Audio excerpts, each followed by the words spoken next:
আসন্ন এডিস মশার মৌসুম কে সামনে রেখে আমাদের যে কর্মপরিকল্পনা এবং সূচি সেই অনুযায়ী আমরা মে মাসেই আমরা আমাদের অংশীজনদের সাথে বিভিন্ন পর্যায়ে মত বিনিময় সভা করব। যার সেটার মূল উদ্দেশ্য হলো যে তাদের যে সকল স্থাপনা রয়েছে, তাদের যে সকল আবাসন রয়েছে, সেগুলো যেন তারা নিয়মিত পরিষ্কার পরিচ্ছন্ন রাখে এবং কোথাও যেন পানি জমতে না দেয়া হয়। এই প্রেক্ষিতে আমরা সর্বাত্মকভাবে ঐক্যবদ্ধভাবে একে অপরকে সহযোগিতা করে আমরা কাজ করব। সেই প্রেক্ষিতে আমাদের এটি সচেতনামূলক এবং সকলের অংশীজনের কার্যক্রম,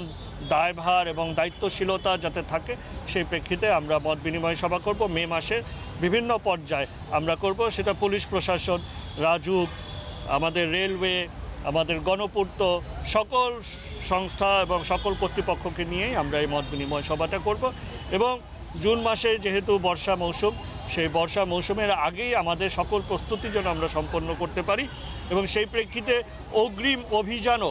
আমরা প্রস্তুতি নিচ্ছি, যাতে করে, যেমন আমি বলতে চাই যে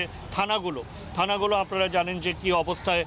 সেখানে থাকে, পরিস্থিতি কী থাকে, এগুলো আমরা শিক্ষা প্রতিষ্ঠান, প্রাথমিক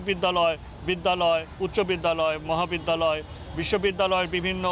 হলগুলো, সেখানে যে পরিবেশ থাকে আমরা লক্ষ্য করি, সেগুলো যাতে করে সুন্দর হয়, সেগুলো যেন পরিষ্কার পরিচ্ছন্ন হয়, এর জন্য আমরা মে মাস থেকেই কিছু অগ্রিম অভিযান আমরা পরিচালনা করার সিদ্ধান্ত আমরা নিয়েছি। ঢাকা শহরে যে সকল নির্মাণাধীন ভবনের যে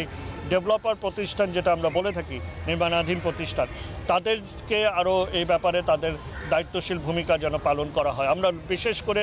লক্ষ্য করি যে তাদের যে পানির যে আধারগুলো করে, সেখানে দীর্ঘদিন কিন্তু সেই পানিটা রয়ে যায় এবং সেখানে কিন্তু একটি বড়, আমরা বিভিন্ন গবেষণা, বিভিন্ন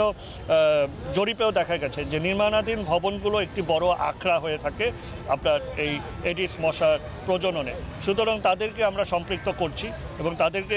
এই মত বিনিময় সভা তারা অবশ্যই উপস্থিত থাকবে এবং একটি না কয়েক দফা আমরা তাদের সাথে নিয়ে করব, যাতে করে তারা আরও দায়িত্বশীল ভূমিকা পালন করে এবং যারা ব্যর্থ হবে তাদের বিরুদ্ধে কিন্তু এবার আমরা আরও বেশি কঠোর হব, যাতে করে জরিমানা হয়তো এবার আরও বেশি হতে পারে এবং শুধু জরিমানা না, তাদের নির্মাণ বন্ধ করারও আমরা যদি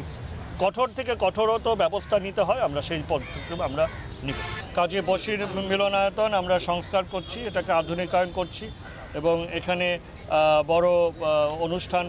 অনুষ্ঠান স্থল সহ আমাদের চলচ্চিত্র প্রাঙ্গণও হবে এবং খুব নান্দনিক একটি পরিবেশ আমরা সৃষ্টি করব, যাতে করে ঢাকাবাসী এখানে এসে তাদের অনুষ্ঠানও করতে পারে এবং একটি নান্দনিক পরিবেশ উপভোগ করতে পারে। সেরকমভাবে ঝর্ণা সহ আমরা এখানে ব্যাপক আয়োজন করেছি। সেই কাজী বশির মিলনায়তনের কার্যক্রম সরেজমিন পরিদর্শনের জন্যই আজকে আমরা উপস্থিত হয়েছি, আমাদের প্রধান নির্বাহী কর্মকর্তা, কাউন্সিলরবৃন্দ সহ, নেতৃবৃন্দ সহ, প্রকৌশলীবৃন্দ সহ, এবং আপনারা লক্ষ্য করছেন যে কাজ পুরোদমে চলছে। আমরা আশা করছি যে এবছরই ইনশাআল্লাহ আমরা কাজটা সমাপ্ত করে ঢাকাবাসীর জন্য এটা উন্মুক্ত করে দিতে পারব।